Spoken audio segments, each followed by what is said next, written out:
what is going on today? I love your hair. You can't see her hair, but she has this long, it's thick, beautiful braid. It looks amazing.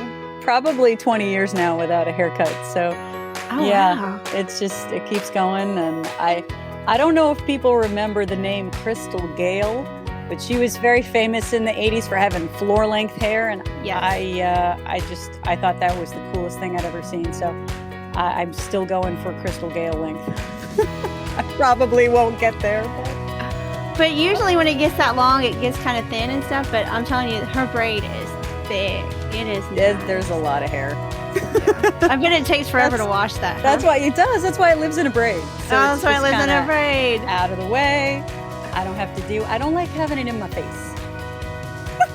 We are for the sheets, not the streets here, aren't we?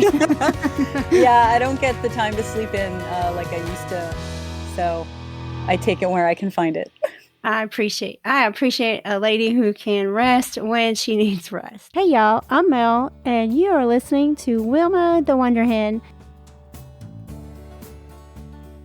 Are you a chicken mouth loving mama or daddy? Together we'll dive into the latest poultry keeping adventures, chat about everyday life, with a generous mix of some hilarious stories.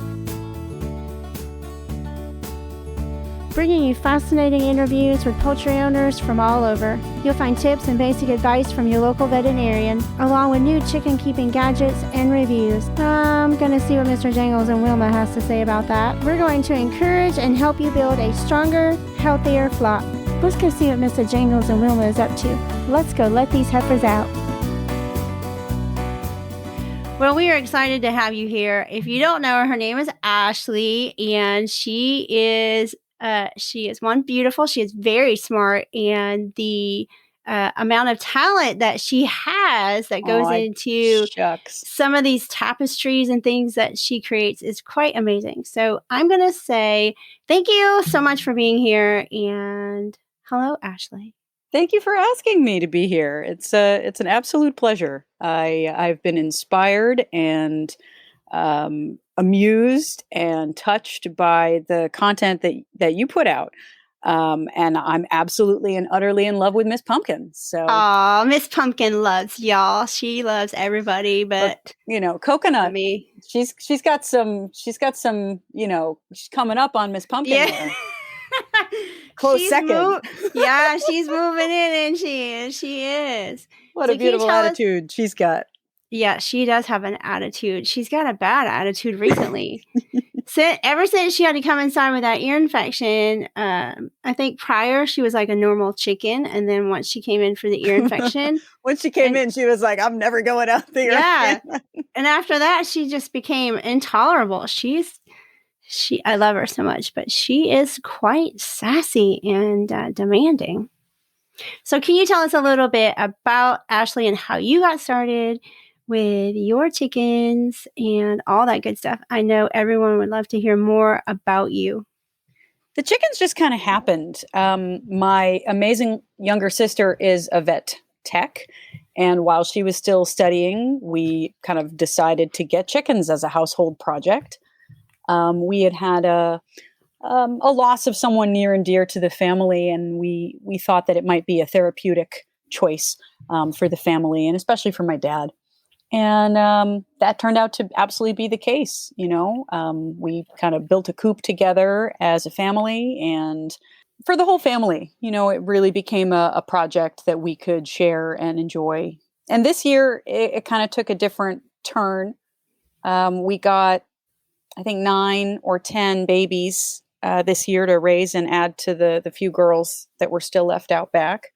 And we lost one of them in transit, and one of them had a splayed leg. And it was our first time encountering that.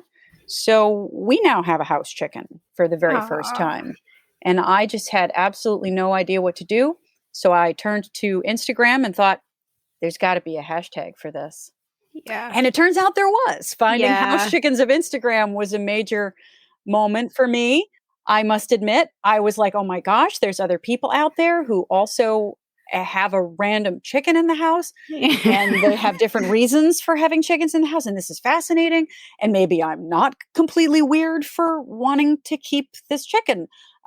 There were some people in my life who were like, oh, just let the animal go. It won't be able to walk. Yeah. You should just put it out of its misery. And I'm like, well, it's not miserable. It's cute, and it's peeping, and it's chirping at me, and she's eating and she's drinking, and she just can't walk. And if that's the only thing, and it were me, I would want somebody to keep me around. So there was no other choice as far as my mind was concerned.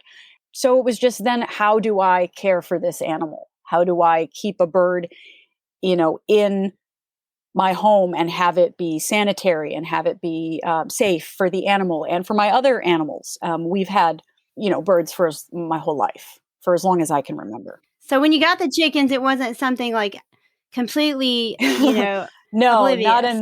not a completely new thing. More just like a different and completely interesting and new kind of bird. Okay.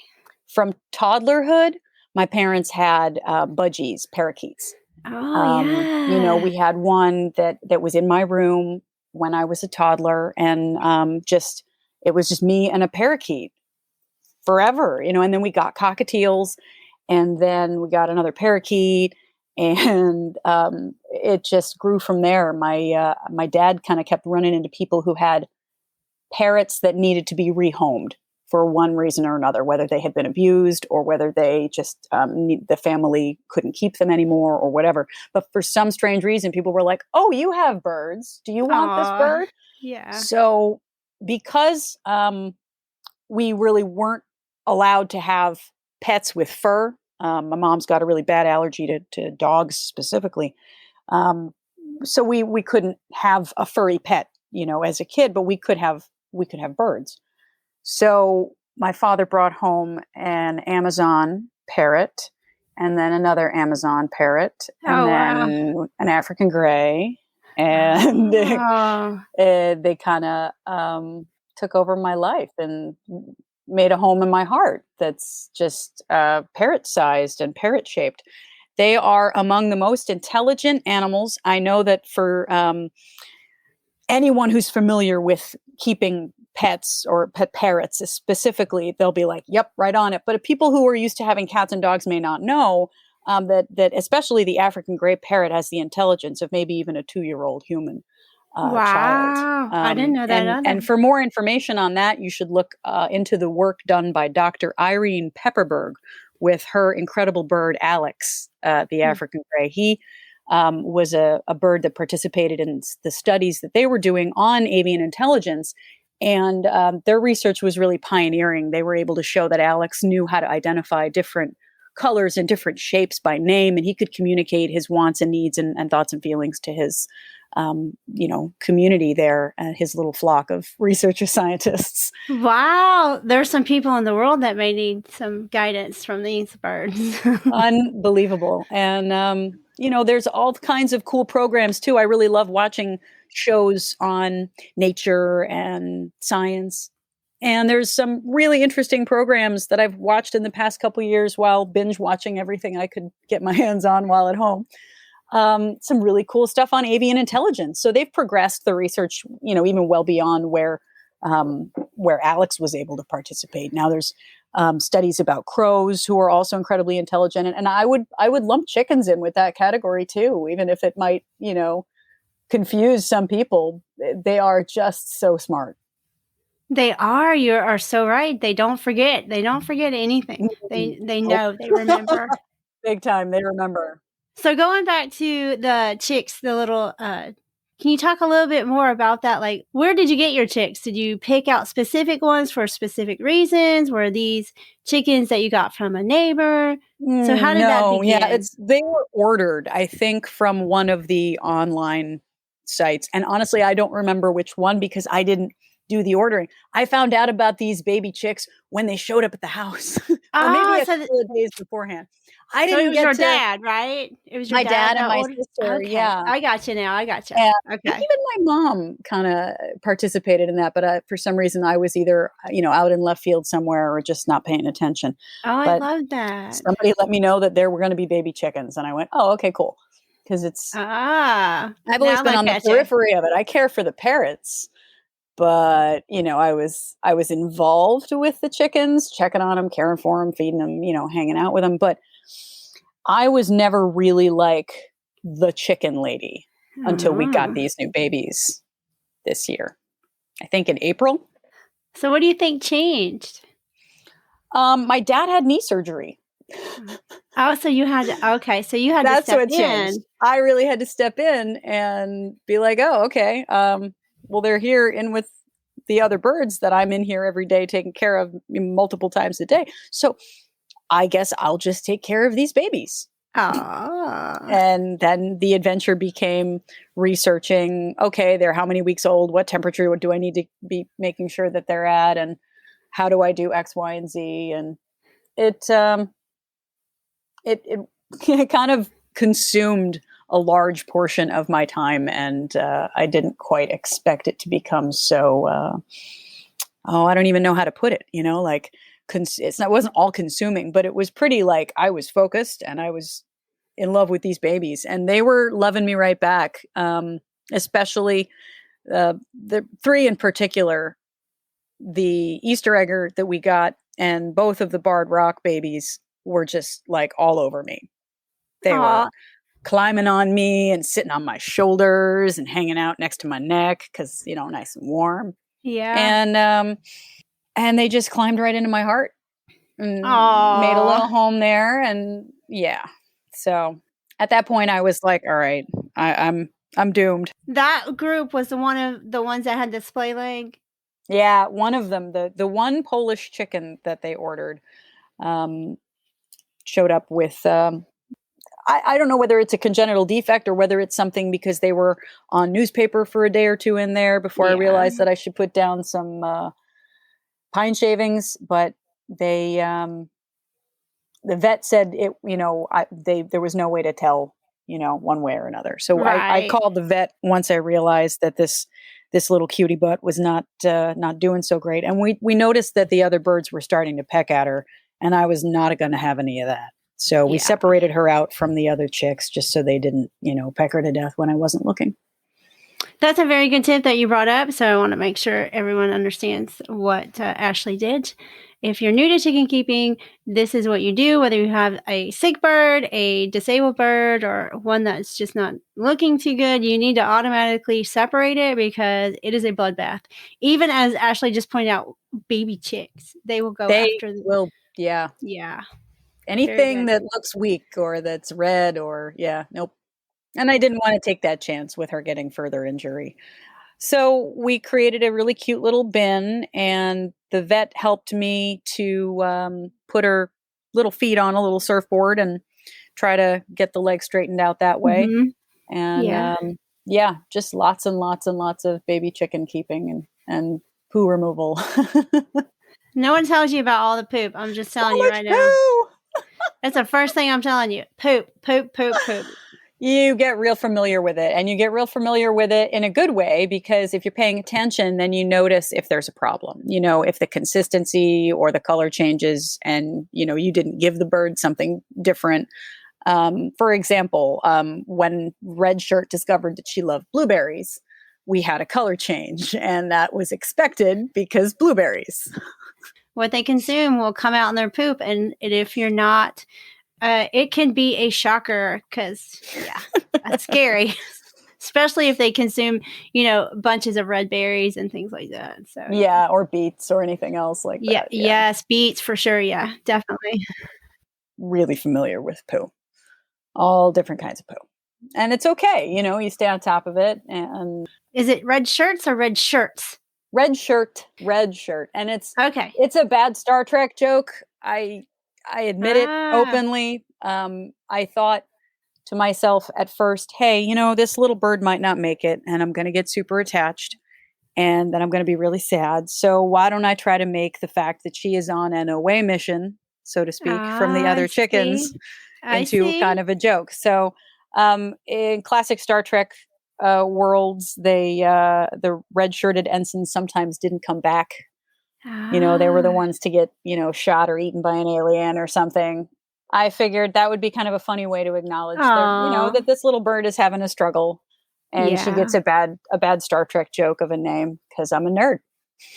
Aw, I think that's so sweet, though. I think your heart really spoke, though, when you named her that and tried to distance yourself a little bit. That just shows how caring you are, and we know that probably didn't wasn't gonna work anyways. No, no, I was super attached the minute she started chirping at me, and that's why she's hanging out now, in the bird room with all the other parrots. And right now, there's an Amazon. We have a yellow-fronted Amazon named Emerald, who's been part of my life since I was about 6, and Wow. she's about my age. So I think this year she's 42, which is the answer to the ultimate question of life, the universe, and everything. If you've read Hitchhiker's Guide to the Galaxy, and she knows it, she's the center of the universe, and I love her to pieces. And it's a great honor. It's a responsibility, but it's also a really great honor to have a lifelong relationship with an animal. An Amazon parrot can live in captivity to be 95 years old. She could outlive me. Yeah, she could. And I kind of want her to, because I don't really want to have to, you know, to think about her not being there. So sometimes we have, really short-lived pets, hamsters, and hamsters and parakeets don't tend to hang around too long. But M could outlive me, and I've had to think about that in terms of my choices of housing. It's part of why I hang out with my family, because we've got the space for her, and they're not too great on apartments. Parrots, they're very, very loud. We also have a gold cap conure named Iris, who is incredibly loud for a bird that's that tiny. She's really itty bitty, and she is incredibly loud. Yeah, you've got to keep that in mind. If the animal's in the house, they're gonna screech a lot. And even red shirts kind of gotten in on it. When Emerald gets going, I'll hear her in there honking. So they've got a little flock of weirdos in there. Red shirt hangs out with the parrot and the conure. That's hilarious. Can you tell us a little bit about her and what happened to her and why she is in the house? She has a splayed leg, and we worked with one of the most incredible local avian veterinarians in the area, Dr. Bork, from the clinic up here in northwestern Connecticut, and she's great. She had surgery to correct the splayed leg that kind of didn't stick. We we ended up having her with a broken leg after she flapped around and broke her own leg the day after her cast came off. Goodness. So yeah, she really liked being in a cast, I guess. And then after it came off, she then no longer had the support from the cast, Yeah. and kind of went back out into having a jazz leg. At this point, I catch her standing up occasionally, and it's when I've got some, like, towels underneath her in layers so that she gets some Mhm. purchase. There's like a non-slip rug underneath all of that, and then there's towels. So I'm constantly picking up and changing out the towels to keep the area completely clean and free of poo, and laundering the towels every couple days to keep those Right. clean. So she's got a pretty clean environment, as long as I get in there and make sure that she's not sitting in something. I didn't realize Red Shirt was the same one. Aw. You spend that much time caring for her. I've thought about trying to get a diaper for her, but I don't Yeah. really think it would do anything other than just have her sitting in poo, because she just sits there all the time. So instead of even going down that road, although I am fascinated by the diapered chickens I see on Instagram, I must admit, Yeah. um, that's not a road I went down. I just thought, okay, we're going to have some chicken towels, and we'll Yeah. do a rotation of keeping them clean. And I go in there. Oh, I mean, honestly, she doesn't really get to the water by herself. So I'm in there every couple of hours, every half an hour, every hour, putting the water right in front of her and being like, okay, you want some water? And she will either drink or ignore me, you know, Oh, my heart. all Oh, day long. So that's part of why I'm grateful right now to work from home, because it enables me to take a break every hour or two and yeah. go up and check on her and make sure she's, clean and happy and content. Oh, Ashley, that just makes me want to cry. That's the sweetest thing. That you spend so much time taking care of her than most people, would have She's not. just like a baby, and we hang out. She gets lap time and gets real happy and warm and comfy. So I can tell when it's, the end of the day and she's had her water and she's had her snack. And I've given her she absolutely loves the, there's these like mealworm and oregano treats that are pelletized, and she adores them. So I mix them in with her food along with some grubblies and some mealworms and a little bit of scratch. She picks out those oregano mealworm treats. She's a healthy girl. Other than the blueberries, that's what she looks forward to. She gets blueberries every morning. I cut them all up for her. How old is Red Shirt? Ooh, I want to say 7 months, maybe. Is she laying? Old. She hasn't laid anything yet, and I'm dubious on whether that's going to be a thing that she either can do or is good for her to do. So right, I'm in touch with the vet about what choices we might want to make for her. I'm concerned that because she doesn't have legs to kind of brace herself, that she might have a hard time with that, and I don't want her to get egg bound. That's something that really frightens me, because after all this, I don't want to lose her to that. Absolutely, I agree. No, she doesn't need to lay eggs.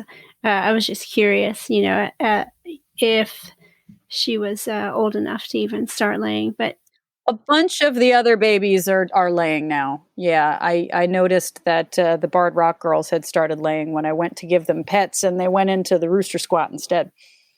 I was like, oh, look who's laying. Yeah, I love that. I absolutely love that. I can't explain why, but I'm just like, squat. The cutest thing.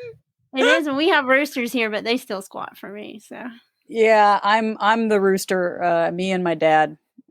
So they get pets and they get loved up, and they're just darling. Especially, Constance and Prudence are the two brand new Barred Rock ladies, and they want to be on me at all times. If I bend over in the coop to like change the water or something and I'm not watching out, they will jump up onto my butt, and then I'm just a chicken shelf, and that's that. Yes, they are so rude and so greedy. All they want is snacks. But one of the things that just melts my heart is Constance, because she'll jump up on my shoulder and she'll just perch and hang out like she used to do when she was a baby. And I'm not reinforcing that with snacks. They don't get snacks when they're on me. They get pets, and they get love, and they get scritches around the eyes and on the head, and they close their eyes and they're just like, oh, this is great. Thanks, Ma. And that's what just undoes me, because they're not, it's not a food reward at that point. They're there for the affection. They're there for giving and receiving love. And that's just everything. That's like your dog. That's like your cat. It's when the cat who doesn't like anybody comes and sits in your lap, and you're just like, oh, I've been chosen.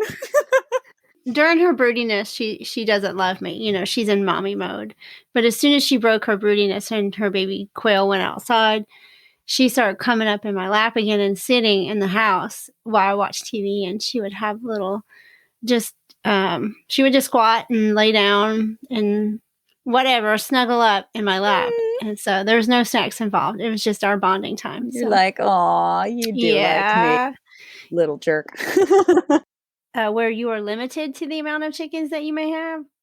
We are. Our town has said, okay, yeah, y'all can keep chickens, but you're limited in number, and we stay under that. And try to I agree. Keep everybody happy. We don't want to make nobody mad. So many people have so many issues. Yeah, and there's no roosters. No roosters. We don't want them. We had a rooster up in when I used to live in the kind of the mountains of northwestern Massachusetts for many years, and the lady that we lived on her land, she had a rooster, and man, he was beautiful, and he didn't try to bother anybody, but he was crowing every morning at like 4 a.m. and we were really not super pleased about that. Yeah, they after a don't just while. crow when It the gets old. sun comes up. They crow all night long. I can stick my head outside No. and you can hear Mr. Yeah. Jingles and all those crowing in their coops. And it's not even daylight. So, yeah, no. I agree. And I understand the ordinance for that. I really do. And they're lucky, they've got those cool flaps so that when they go to crow, they're not making themselves deaf. Right. Just everyone else around them. Absolutely right. It is not their problem. I don't think they know the pain they cause. Well, yeah, They're like, what? This is true. That's very true. I'm just hanging out. Do you have any goals for your flock, for your for what you have now? Are you happy where you are now? We're really happy where we are now. We had kind of a tragic loss of chickens that sort of broke my father's heart. We lost 14 girls at once. And that was our biggest amount of chickens. And after that point, there was maybe one left that came back like the next day. And we were like, oh, you made it. But you can't have just one chicken. So my sister got some chickens that were kind of gotten through other vet circles. Or like somebody was like, oh yeah, I've got some pullets here, So we took on a couple of birds, and that's been all we've had until this year, when we decided to round out our girls and get them up to the maximum flock number we can have. Do you have any tips for new chicken keepers? Since I know that you said that you grew up on a farm, chickens, birds, nothing is new, Well, urban farm anyway, because we are in a city, but yeah, when you've got a dozen birds, there's definitely a lot more time to get to be really close with all of them. I can't get close to any of the older girls. The ones that we already had, they were kind of mean. They weren't raised by hand like all of our previous chickens have been. So you can't pet them. Aww. They don't want anything to do with me. And my babies were, I think, very shocked when they went out into the coop in the backyard because the older girls were so mean. And it was very much a case of, as soon as I came in, they were like all over me because I was the safe zone. I was like, okay, I'll be safe from these scary older girls if I'm on mama. But I would say if I had any tips to share, it would be to spend a lot of time with your girls. The more time you spend with them, especially if you get babies and you're raising them yourself, the more you handle them, the more you let them fall asleep in your hands, the more you let them crawl all over you, the more they're going to be close to you and associate you, with safety and food and happiness and snuggles. And I found that to be true with our raising our girls. The ones that I spent the most time with and the most affection on when they were chicks are the ones that are the closest to me now. Part of it just is going to echo back into spending time with them, because if you're there and you're then you're going to notice if there's a problem. You're going to notice if somebody has an injury that they're trying to hide. Chickens don't want to show you if they're not feeling well. They want to hide that from each other so that they don't get pecked in the flock, because they definitely do establish that pecking order, like by pecking each other. And if somebody went too far or they're injured, they're going to hide that and almost until they're too far gone. So if you're there, then you might notice that limp before it becomes a problem, that then gets more and more expensive. 100% agree. And really good veterinary care is something that not everybody has access to, but there's no substitute for an amazing avian vet. So if you have access to care, if you have the opportunity, like, wow, you can learn a lot, even if you just kind of get together and talk about what the problems are and how to solve them yourself. There's lots of incredible resources out there. You're an incredible resource for people. And I really appreciate that, because it's even helped me to catch a couple of things to notice, oh, okay, that's what's happening here. Great. And having access to those resources, especially if you're all alone or you don't have a vet nearby or no one knows how to handle. There's a lot of vet offices that just won't deal with birds because they don't have an avian specialist on site. Which is sad, but true. So if you're interested in becoming a vet, there's lots of room out there for exotics. There's lots of people with strange pets that need them to be taken care of just as much as dogs and cats. You have to take your chicken to a not that you have to, but most regular vets that I know in this area, we say regular, like dog, cats, whatever. They have no interest in chickens at all. Yes. Even my normal, like my veterinarian I've had for 10, 15 years for my dogs and cats, she is like, honey, I do not know anything about chickens. And so we have to go to a separate veterinarian for my chickens. And they are avian specialists, but they are like specialists of all kinds of, different birds and things like that. So you're right. Not everyone has access to that. I understand. It's funny that we consider chickens exotics, or, something that has to be seen by a specialist. I'm sure there are people out there that go, oh my God, why don't you just Right. eat the animal? But we don't eat Right. our girls, they're pets. So I know some people do raise chickens as food, and that's awesome. More power to you. I just can't. We do eat their eggs, but yeah, that's about it. Try to make sure everybody understands. I'm not saying, don't raise sustainable food sources for your family. I'm just saying, me personally, I couldn't look at Mr. Jangles and say, I'm sorry, I'm going to have to eat Exactly. you. I would just die. I wouldn't eat. I just go without. Yeah, no, and I totally understand. My family eats meat. I don't, I've been vegetarian for well over 20 years now. And that's just a personal choice that I made. I don't expect other people to Right. It's more I'm happy to share, but I'm not going to tell anybody what to do. To each their own. Not my job. Yep. And I'm happy to interface with people about all kinds of different topics. It's just like jack of all trades, master of none kind of thing. The more that I can learn, the happier I am. My brain is one of those kind of things that really wants all the information. I like to kind of look at it as like a walking encyclopedia that's got a lot more hard drive storage, than I give myself credit for. So if I can take in information and then share that and pass that knowledge on to anybody who's interested, then that just keeps good things happening in the universe. With my fiber arts, it's the same thing. I like to share about spinning and about knitting and about crochet and weaving and all those cool things that you can do with yarn. Why? Because I feel like it empowers people to do things for themselves and to grow and benefit from those experiences rather than be more dependent on what I call the machinery of culture. Like, we can gain a lot from the technology and from the advances, but we don't want to lose things that are actually really important and fundamental to the experience of being human. And I feel like spinning and knitting and doing things with your hands, no matter what it is, whether it involves fiber or whether you're woodworking or whether you're tying flies to go fishing, all of that, anything that's creative that you're doing with your hands, I feel like it has more of an impact in your life than other things. It's a supremely human act to create something from nothing. I 100% agree.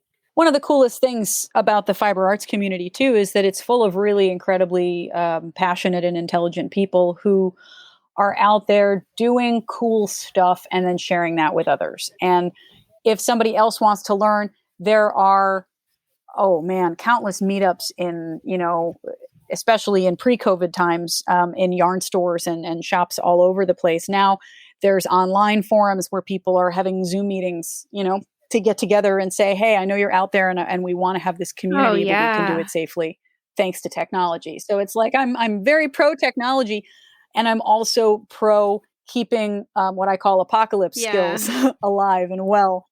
The more we know how to do for ourselves. And it's not that we don't want to share with each other or that we don't want to have the technology. It's that we want to feel empowered to not be scared.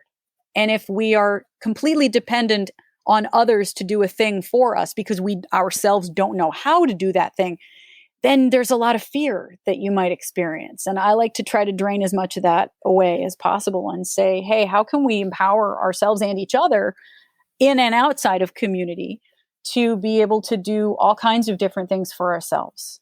Maybe the skills that our great grandparents had, maybe things that are ancient technologies that are like, if it ain't broke, don't fix it. And I like that. I like the idea that there's a bone burnishing tool for leatherwork that's been in use since the Neolithic. And some of the tools that I use in spinning have been around that long. There are a couple of very tiny and very precious little whorls in my collection and in the collections of spinners I admire that are That's from pretty that awesome. time period. Yeah. It's kind of cool. And it's really cool to like bring Yeah. something like that back to life, per se, to see something that could be in a case in a museum, but that instead ended up in a bead shop Oh, because yeah. people didn't know what it was. And you're looking at it going, I know exactly what that is. And now that I know how to use it, poof, there's a thing that might be from 3000 BC and it's Yeah. now making yarn again. It kind of gave me a really cool feeling when I got to play with some of those for the first time. I was like, wow, and it's really, really good at what it's designed to do. It's an incredibly efficient tool, and it's something that old could be that efficient is really like you gain a lot of respect for our ancient ancestors and the incredible intelligence that they had and that they brought to bear. Things like if you're into archaeology and studying stuff from the past, one of the coolest things I ever heard about was called the Antikythera mechanism. Try saying that 10 times fast. The Antikythera mechanism is a device that looks like a computer. It looks like a clock, but it's from ancient Greece. And they used it to be able to accurately predict the positions of the planets. It was, used for navigating and things like that. But, nobody could even really tell what it was for a Oh, while yeah. until they x-rayed it. And then a guy built a replica of it. And it's just incredible how accurate and intricate the thing is, Yeah. and to be That's that pretty old. amazing. Very glad you shared.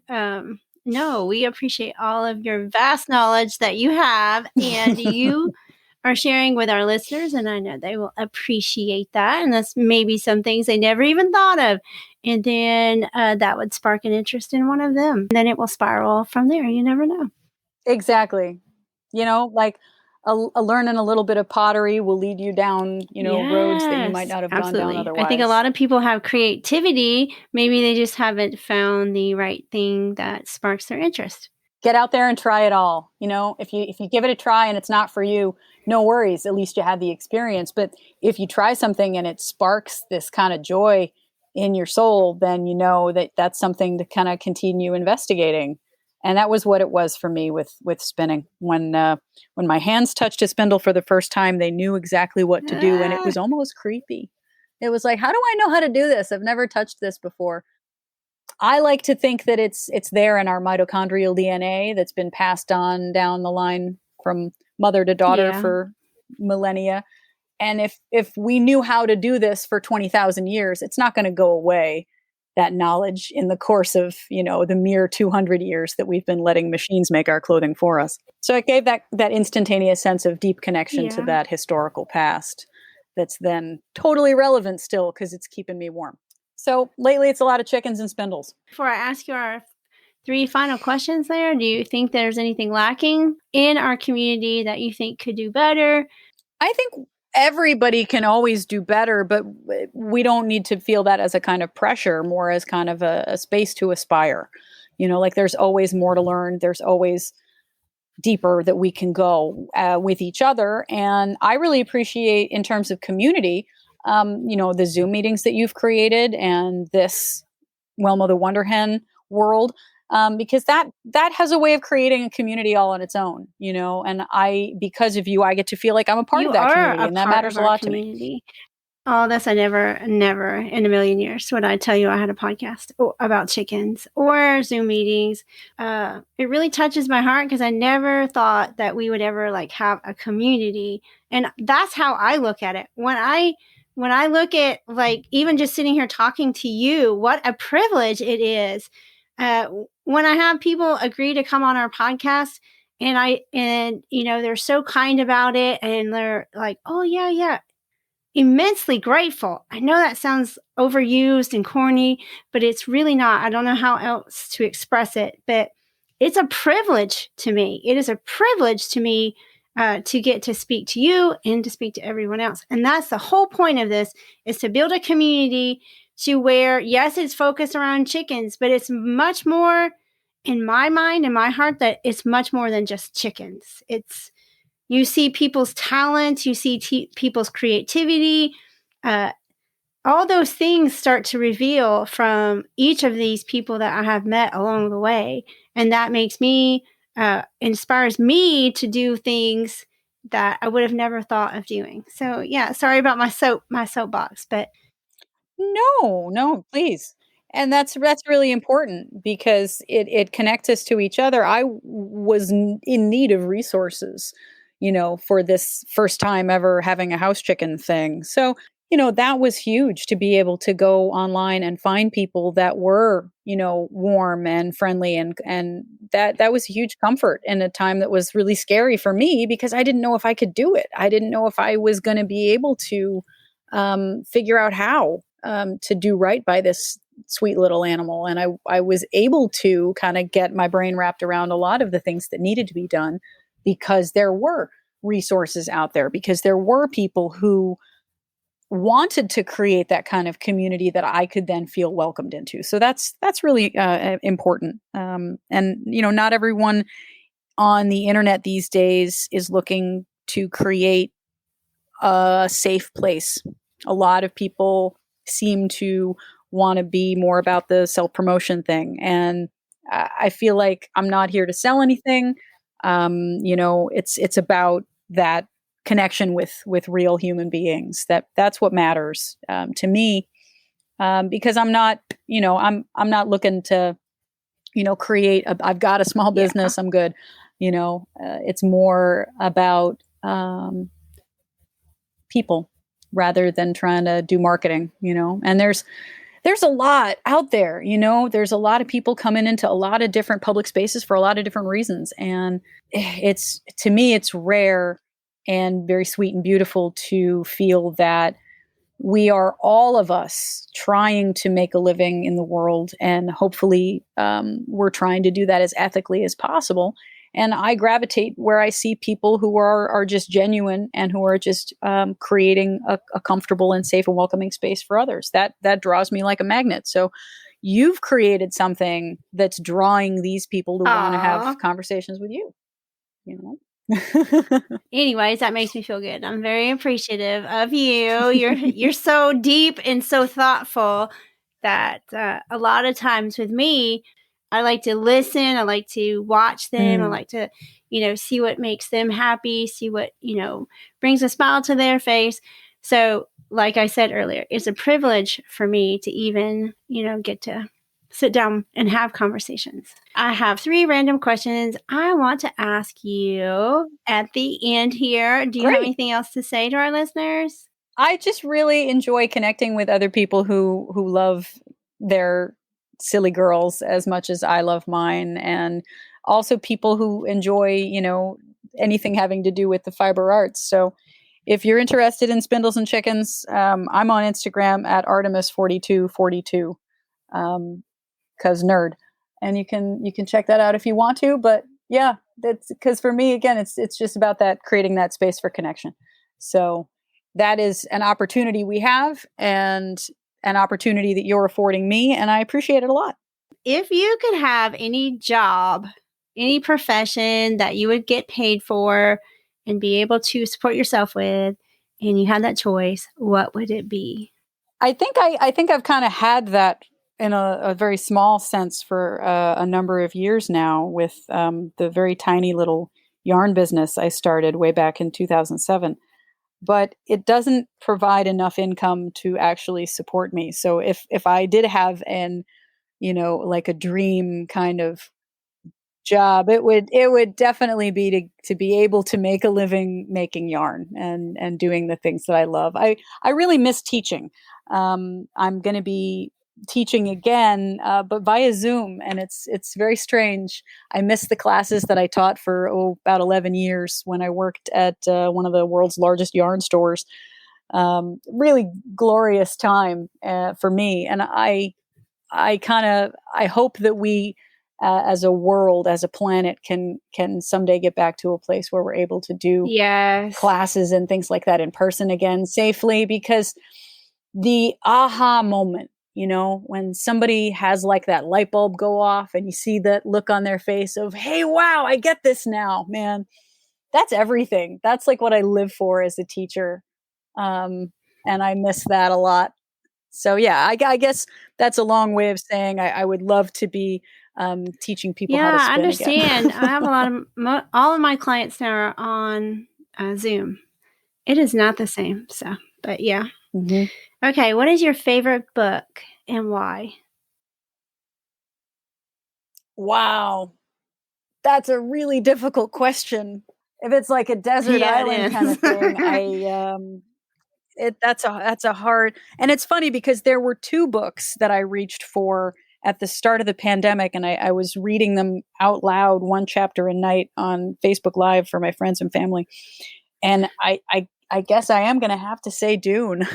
Give us a little insight. um, I I'm a different person every time I come to that book. Um, I've been reading it for a long time. I first my very first boyfriend actually turned me on to Dune, and I read it and I didn't get it, and kind of kept coming back to it again and again because it's very rich and there's a lot there. And I feel like I take something away from it Oh, every time I like that. that's different. Friends of mine tell me the same thing, that they'll annually go back and like reread the Lord of the Rings or something, and that it's like an annual ritual or something with them, and they love doing it even though they've read the book a million times, because they're a different person every time they come to it, and they find some different kernel of something that they never would have noticed that way before. And I think that's true for all the things that I revisit. Frankly, I find it really hilarious as an adult going back and watching the episodes of Monty Python's Flying Circus that I loved when I was 12. And there's stuff I didn't get as a 12-year-old that's great fun Yeah. now. Yeah. But, that's just a source of joy, is books and movies and series and media, things that bring you happiness. If you go back to them again and again, I feel like Okay, your you do last find question something a little new is every time. what is your most favorite room and why? My most favorite room, I think, is probably going to be my bedroom, because it has the bed, which I really like. I like that moment when you wake up and you're very warm and you're in their blankets, and then you get to pull your blankets back up around you and snuggle back down into the bed because you Yes. don't have to get up yet. That moment, if I Yes. could bottle that moment, I would. But I think I also like it in here because I have all of my nerdy collectibles and things around me. I really enjoy, no, it's okay. I really enjoy spending time in my office because that's where I've got all my fiber art stuff, and that's where I'm weaving tapestry right now. Um, but I kind of enjoy the kind of blissful nerdvana of my room, of the cozy space where I just come and I'm just Yeah. here and I Oh, just get to be yeah. me. So I think that's the case. I keep this space for nerdery and sleeping. So I read and I I do my think journaling everyone and should stuff have in the here. And opportunity or the space to just be who you are. Just be yourself and not have to fake it to fit in. I feel like a lot of our homes and spaces have become so multi-purpose, and there's an area where it's like, you sleep and then you go to work in Yes. that same Yeah. room, and that can be tough. And it's a real it's a privilege to have the ability to be with my family, and to have space. So, both of those things have hardships that can happen with them. Like, our families are wonderful and amazing, but sometimes we just need to not be right on top of each other all the time. But it's also a great privilege to be there and to get to share that time while we're all still here, because I do know how precious it is, and I want to take advantage of the time that we're all here and we're all alive and we're Yes. all reasonably healthy, and and cherish Oh, it, yeah. I say that because it's all the short. time. My older girls, they're like 31, 28, and 19, I think. And time flies Aw. so fast. I still have the picture my 31-year-old made when she was in kindergarten, and it was of a queen. She had drew a picture of herself Mm. as a queen in kindergarten. Let me tell you, she was a handful. But anyways, I still have that, and I have it framed in my bedroom. And I'm telling you, I mean, 31 Aw. years just I blinked. I blinked. So yeah, absolutely. Time is very precious. You Yeah. you blink. Even the little baby chicks, they were so big so fast. Just so freaking fast. Yep. Well, I appreciate you, and I thank you. Thank you for all of your insight and your tips and your just being who you are and being kind and compassionate and definitely loving of those who are different in the world. We all need extra people that appreciate people's differences. And so, and we thank you. And until next time, bye, Ashley. Thank you. Bye. Bye. Bye. Thank you for having me. I'm Mel, and you are listening to Wilma the Wonder Hen.